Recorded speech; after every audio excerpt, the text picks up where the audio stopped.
Hello friends. Ambedkar ने यह कहा था कि अगर मैं संविधान को बिल्कुल भी बदलने के लायक नहीं बनाऊंगा तो वो एक मृत्यु मरे हुए लोगों का दस्तावेज बन के रह जाएगा। इस सेंटेंस के भारीपन को जानिए। वो जानते थे कि भविष्य में आने वाली तकनीकी और समाज की चेतना संविधान के नए रूप को जानना और समझना चाहेगी। ये उन सभी धार्मिक किताबों से अलग था जिस पर लिखे गए रीति रिवाज, मान्यताएं और धारणाएं और वो सभी चीजें जिससे इंसान को सामाजिक रूप से एक रूपता दी जा सकती है, उन सभी से ये अलग था और नया था।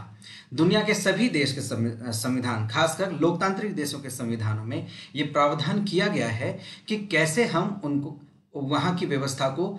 आने वाले लोगों के हिसाब से परिवर्तित होने का मौका दिया जाए, चाहे वो अमेरिका का संविधान हो, चाहे वो भारत का हो या किसी भी लोकतांत्रिक देश का हो।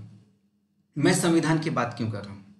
मैं संविधान की बात इसलिए कर रहा हूं आप लोगों से कि जिस तरह से 21वीं सदी के इस दूसरे दशक के खात्मे के साथ साथ संवैधानिक दृष्टिकोण की लगभग धज्जियां उड़ गई हैं, लगभग ये बर्बाद हो चुका है, उस पर आपको और मेरे को, हम सभी लोगों को विचारात्मक रूप से बात करने की आवश्यकता है। एक से एक हर दिन लगभग अखबार इस बात से पटा पड़ा है या टीवी न्यूज चैनल जो आप देखते हैं वो इस बात से पटा पड़ा है कि किस तरह से हम सभी लोकतांत्रिक विचारधाराओं को, मूल्यों को लगातार खत्म करने की कोशिश कर रहे हैं। किस पर आरोप लगाया जाए? सत्ता पर, सरकार पर, किस पर? यह सवाल आप सब लोगों के साथ मैं साझा करना चाहता हूं। यह व्यवस्था है, इस व्यवस्था में सभी लोगों ने एक साथ काम करने की कोशिश की है कि हम इस सत्ता को उस तत्व के लिए, उस तंत्र के लिए बनाकर रख दें जो तत्व या तंत्र उनके लिए ही, सिर्फ उनके लिए ही काम करता है, जो अपनी ताकत को एक साथ रखना चाहते हैं और उस ताकत के साथ साथ उस ताकत की उपयोगिता से उस भ्रष्टाचारी तंत्र को, उस गुंडा तंत्र को पोषित करना चाहते हैं जो समाज में डर को कायम रख सकें। डर एक ऐसा सिस्टम है, एक ऐसा मैकेनिज्म है जो हम सभी लोगों के लिए बराबर व्यवस्था तैयार करता है, जिस व्यवस्था में आप और मैं कभी भी एक स्वतंत्र लोकतंत्र की सुबह को नहीं देख पाएंगे। ये क्यों किया जाता है? ये इसलिए किया जाता है क्योंकि सत्ता को ताकत की लगातार भूख होती है और ताकत तभी पैदा हो सकती है जब लोकतंत्र के हर पायदान में डर कायम हो। चाहे वो जनता हो, आप और मैं हो, जो हमारी आमदनी, अपने परिवार को जिंदा रखने के संघर्ष में डरे हुए हो, या नीचे के दर्जे में काम करने वाले क्लेरिकल स्टाफ या उनसे नीचे के स्टाफ के लोग हों, सरकारी महकमे के लोग हों, वो लोग जो अपने अस्तित्व को, अपने परिवार को कई दर्जे इकोनॉमी में ऊपर ले जाने के संघर्ष में डरे हुए हों,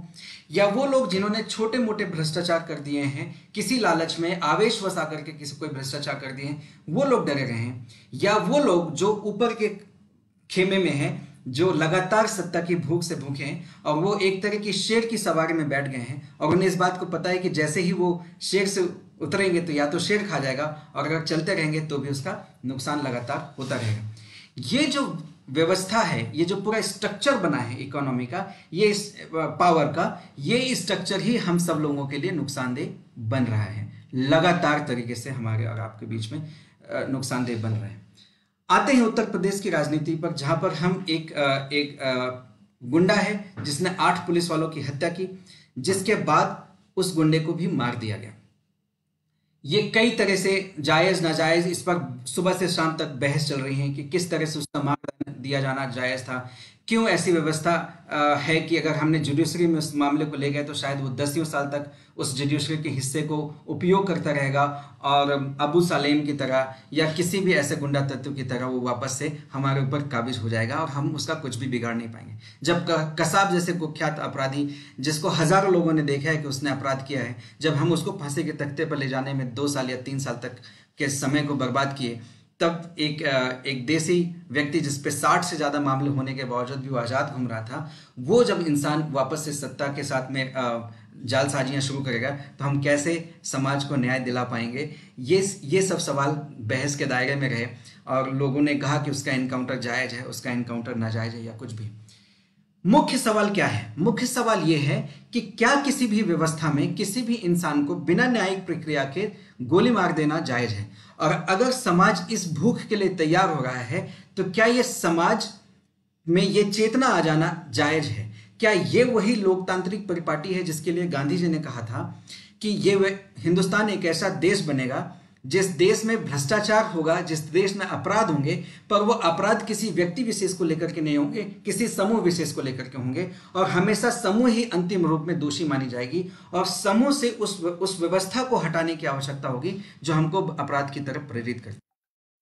क्या यह संभव है हमारे साथ में कि आज हम हिंदुस्तान में ऐसी व्यवस्था बना दें जहां पर उस समूह को कटघरे में रखा जाए जो समूह हमारे और आपके बीच में भ्रष्टाचार या अपराध को कायम करती है? या वो व्यक्ति दोषी है जिस व्यक्ति को हम फांसी के तख्ते में चढ़ा देते हैं या एनकाउंटर कर देते हैं या गोली मार देते हैं? इस पूरी संरचना को इस दर्जे से जानिए और समझिए कि जब तक हम वापस से न्यायिक व्यवस्था में उन लोगों को स्थापित नहीं करेंगे जो लोग न्यायिक प्रक्रिया को और संवैधानिक प्रक्रिया को वापस से स्थापित नहीं करना चाहते, एक ऐसा पैरेलल इंस्टीट्यूशन हमारे समाज में बनता रहेगा जिस इंस्टीट्यूशन पे के लिए सभी ताकतें उस इंस्टीट्यूशन की गुलाम होती रहेंगी, फिर चाहे वो दाऊद इब्राहिम हो या विकास दुबे जैसे गली के छोटे गुंडे हों। ये सेंटेंस कह देना इतना आसान है। अगर आप उत्तर प्रदेश और कानपुर के छोटे से छोटे गांव में जाकर के रहें और देखें कि वहां कैसे एक गली का गुंडा इतना शक्तिशाली होता है कि एक पुलिस तंत्र हो या एक अफसरशाही तंत्र हो, उससे ऊंची आवाज में बात भी नहीं कर सकता। आज उसका एनकाउंटर भी इसी व्यवस्था के अंतर्गत हुआ है। अगर ये न्यायिक व्यवस्था के अंतर्गत हुआ होता तो इस पर शायद ही कोई और सवाल किए जाते, पर ये न्यायिक हो ही नहीं सकता। एनकाउंटर किसी भी तरह से न्याय संगत नहीं हो सकता है, क्योंकि कोई भी समाज में कोई अकेला व्यक्ति अपराधी नहीं होता है और किसी अकेले व्यक्ति को मार डालने से अपराध खत्म नहीं हो जाते हैं या समाज से आपराधिक मानसिकता खत्म नहीं हो जाती। जब तक इन चीजों को हम नहीं समझेंगे तब तक हम इस बहस में उलझे रहेंगे कि एनकाउंटर सही है या न्यायिक प्रक्रिया सही है। वास्तविक परिवेश में दोनों ही गलत है, क्योंकि हमें यह बात अच्छे से पता है कि अगर उसको न्यायिक प्रक्रिया से घुमाया गया तो वो बरी हो जाएगा, और अगर हमने उसका एनकाउंटर कर दिया तो वो सारे लोग बच जाएंगे जो इसके पीछे काम कर रहे थे। तो यानी कि दोनों ही स्थिति में जनता आखिरकार ठगी की ठगी रह जाती है, क्योंकि ये वही व्यवस्था है जो कस्टोडियल डेथ में बाप बेटों को सिर्फ देर तक दुकान खुले रखने के जुर्म में मार डालते हैं।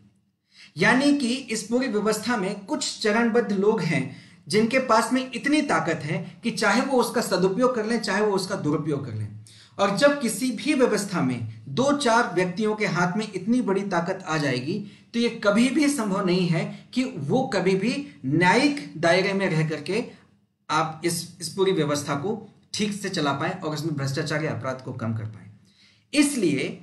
ये बहस हमारे आपके बीच में बेमायने है कि एनकाउंटर सही है या अदालत की प्रक्रिया सही है, क्योंकि अदालत में जो लोग बैठे हुए हैं ये भी उसी समाज के हिस्सा हैं जिस समाज में ऊंच नीच, गैर बराबरी, गुंडा तंत्र को पोषित किया जाता है।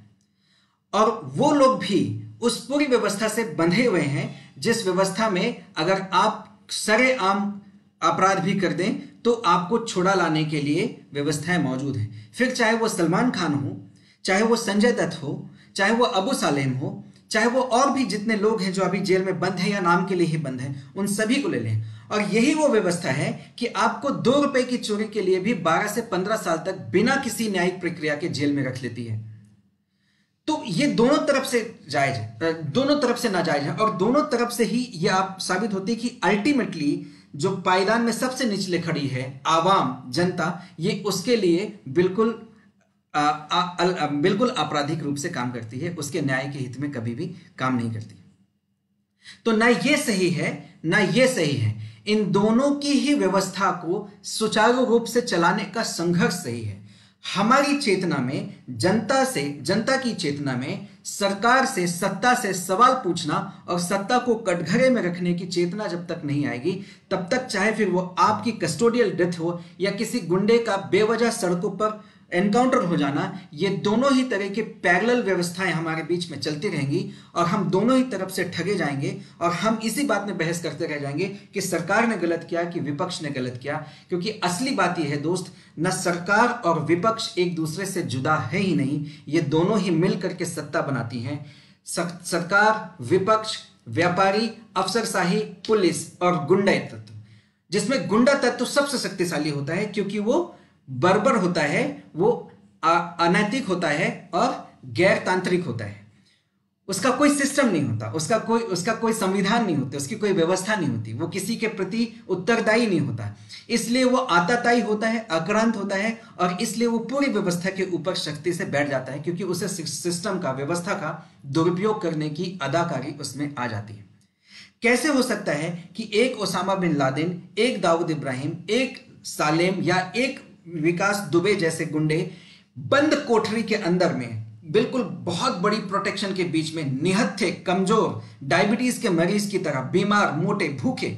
ऐसे व्यक्ति के लोगों से ये पूरी की पूरी व्यवस्था इतनी ज्यादा डरती है कि वो उस व्यवस्था के खिलाफ, उस व्यक्ति के खिलाफ आवाज नहीं उठा पाती। उसमें क्या ताकत है, उसमें क्या जोर से बात कर लेने, चिघाड़ के दहाड़ के बात करने का दम है? नहीं है। उसके बावजूद भी वो हमको और आपको इस तरह से गुलाम क्यों बना लेती है? क्योंकि उस व्यक्ति पे जो 7 ताले के पीछे छुप के बैठा है, उस व्यक्ति के पास में व्यवस्था के दुरुपयोग करने के तंत्र उसके हाथ में चाबी की तरह मौजूद हो जाते हैं। और उसके हाथ में ये चाबी इसलिए मिल जाती है दोस्तों क्योंकि आप और मैं डर के जीते हैं। समाज में जब तक डर कायम है, सत्ता तब तक आपके और हमारे बीच में तांडव करती रहेगी और हमको ही लाशों की तरह उपयोग करती रहेगी। ये सवाल कैसे पैदा किए जाएंगे? ये सब आप कभी भी कटघरे में, सत्ता को कटघरे में ला करके अपराधी साबित कर ही नहीं सकते क्योंकि व्यवस्था बिल्कुल आपके उलट काम करेगी। तो फिर कैसे होगा? समाधान कहां से निकलेगा? समाधान इस बात से निकलेगा दोस्तों कि आपको और मेरे को सत्ता को मजबूर करना होगा कि जितनी भी वैकेंसीज हैं, पुलिस में, अस्पताल में, न्यायालय में, शिक्षक संस्थानों में, सरकारी पदों में, अफसरशाही में, हर जगह जब तक इनकी सारी रिक्तियां भर नहीं जाएंगी तब तक वो मुट्ठी भर लोग जो अपने आप को प्रिविलेज समझते हैं, प्रिविलेज के सिद्धांत को समझिए। अगर आपको भूख, आप 3 दिन से भूखे हैं और आपको कोई आधी रोटी दे देता है और कोई मुझे 1 रोटी देता है, तो मैं 1 रोटी खाने वाला आपकी आधी रोटी से अपने आप को प्रिविलेज समझता हूं। और वो जो लाखों लोग भूख से मर गए, मैं उनके बनिस्पत अपने आप को प्रिविलेज समझता हूं। समाज ने हमको इस लाचारी की व्यवस्था में प्रिविलेज बना के रखा है। अगर हमें एक सिक्योरिटी गार्ड की नौकरी 15,000 रुपए में मिल जाती है तो हम अपने आप को धन्य समझते हैं। और अगर हमें वही हवलदार की नौकरी, जो कोई फर्क नहीं है, एक हवलदार में, प्राइवेट सिक्योरिटी गार्ड में कोई फर्क नहीं है, 12 से 15 घंटे काम करता है, अफसरों की सलाम ठोकता है और पूरी मजबूरी से अपना जीवन जीता है, लेकिन वही उस सिपाही जिसको 55 से 60,000 रुपए तनख्वाह मिलती है और वही सिक्योरिटी ऑफिसर जिसको 10 से 15,000 रुपए मिलते हैं, उनके बीच में जो एटीट्यूडनल डिफरेंस आता है वो इसी प्रिविलेज एटीट्यूड से आता है, जिस प्रिविलेज एटीट्यूड की मैं बात कर रहा हूं। जबकि 60,000 रुपए पाने वाला जो अफसर है उसे भी पता है कि जो सामाजिक आवश्यकताएं और जो उत्तरदायित्व उसका उसके परिवार को लेकर के है, उसमें 55,000 रुपए बिल्कुल कम है। और ये 10,000 रुपए कमाने वाला भी जानता है कि उसके लिए भी ये पैसा बिल्कुल कम है। लेकिन इन दोनों के बीच में आधी रोटी और 1 रोटी बनाम भूख और भूख से मर जाने की जो हड़बड़ाहट, जो घबराहट है, जो डर है, उस डर के दरमियान में जिंदा बचे रह जाना और बेमौत मारे जाने के बीच में जो गैप बनता है, इस गैप को ही हम अपना प्रिविलेज समझते हैं और इसी प्रिविलेज को डर के रूप में सत्ता उपयोग करती है और हमारे खिलाफ और आपके खिलाफ इसको रखती है। यानी कि अगर मैं इस रिक्तियों के संघर्ष में लगता हूं, अगर मैं सभी शिक्षकों को, सभी नर्सों को, सभी अस्पताल को, आशा उषा बाइयों को, सभी तरह के पदों की रिक्तियां कर देता हूं, तो वो जो क्राइसिस है, क्राइसिस ऑफ सर्वाइवल है, वो जब हम उस संघर्ष से बाहर चले जाएंगे तब हमारा सिस्टम में बैठे हुए लोग न्याय की बात करना शुरू करेंगे, सामाजिक समानता की बात करना शुरू करेंगे, उदारता की बात करना शुरू करेंगे, समानता की बात करना शुरू करेंगे। जब तक हम इस मौलिक अधिकार के लिए, जो हमारा मौलिक अधिकार है, जब तक हम इसके संघर्ष के लिए सत्ता की गिरबान पकड़ करके उसको कटघरे में नहीं लाएंगे, तब तक विकास दुबे और अबू सलेम और दाऊद इब्राहिम और विजय माल्या जैसे लोग हम पर हम पर हंसते भी रहेंगे, हमारा मजाक भी उड़ाएंगे और हम उनके माध्यम से हमारा दोहन भी होगा। हम सत्ता के गुलाम बने रहेंगे और हम डर के लगातार डर के साए में जीते रहेंगे। फिर चाहे आप 1.5 लाख 2 लाख रुपए महीना कमाते हो, या 3,000 रुपए महीना कमाते हो, या 40 रुपए दिहाड़ी कमाते हो, या मनरेगा में 100-200 रुपए कमाते हो, इस बात से फर्क नहीं पड़ता, क्योंकि आपको पता है कि जिस दिन ये सत्ता चाहेगी आपको 2 मिनट के अंदर नंगा कर देगी, और इस डर के साथ आप सब लोग जीते रहते हैं। ये डर खत्म करना है दोस्त। ये डर तब खत्म होगा जब समाज की सिक्योरिटी स्थापित होगी। समाज की सिक्योरिटी तब स्थापित होगी जब समाज में सभी तरह के रिक्त पद हैं, जब सभी तरह की जो स्थिति है, जो सिस्टम वैक्यूम है, जब उस सिस्टम वैक्यूम को हम ठीक कर लेंगे, तब हमारे बीच में भय खत्म होगा और तब हम सरकार और सत्ता की आंखों में आंख डाल करके बात करेंगे कि समानता, न्याय और बराबरी, हम इस सब चीज़ों के सामने के लिए आपसे संघर्ष कर रहे हैं। क्योंकि आइडेंटिटी के पीछे जो हम भाग रहे हैं कि हम इस धर्म के हैं, इस धर्म के नहीं हैं, हम इस देश के हैं, हम इस देश के नहीं हैं, हम इस राज्य के हैं, हम इस राज्य के नहीं हैं, हम इस जात के हैं, हम इस जात के नहीं हैं, हम इस लिंग के हैं, इस लिंग के नहीं हैं, जब तक हम इस तरह की आइडेंटिटी क्राइसिस को लेकर के राजनीति के सामने खड़े होंगे, तब तक राजनीति हमारा दुरुपयोग करती रहेगी। आप और मैं हार्ड मांस के इंसान हैं, आपकी और मेरी चेतना है, उस चेतना में एक संघर्ष है, वो संघर्ष है बराबरी का, वो संघर्ष है इज्जत से बिना डर के रहने का, वो संघर्ष है अपनी पीढ़ी को, अपनी अगली पीढ़ी को और ज़्यादा सुदृढ़, स्वस्थ और सुखी करने का।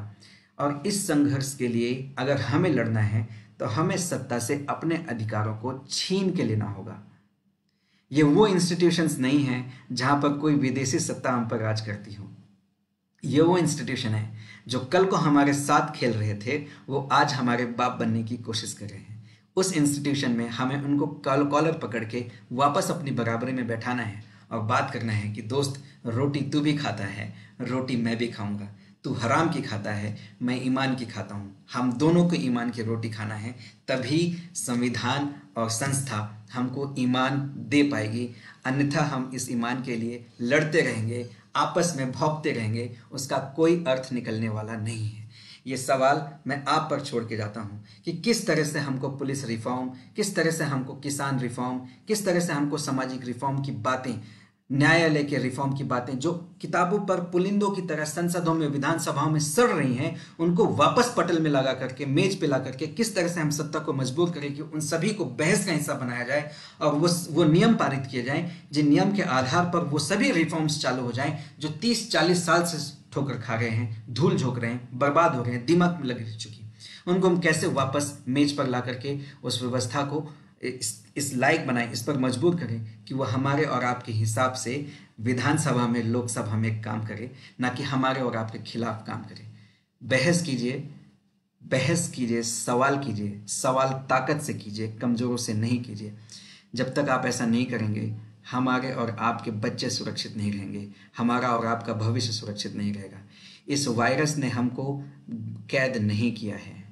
इस व्यवस्था ने हमको कैद किया है। जब तक आप ये नहीं मानेंगे, आप और हम इसी तरह धराशायी रहेंगे। आगे मिलते हैं लोक संसद में, निर्भीक विचार के साथ में और शालीन जबान के साथ में बात करेंगे। किसी को गाली गलौज नहीं देंगे, इज्जत से सबसे अपना हक मानेंगे और लड़ेंगे उस हक के लिए। धन्यवाद। Thank you very much.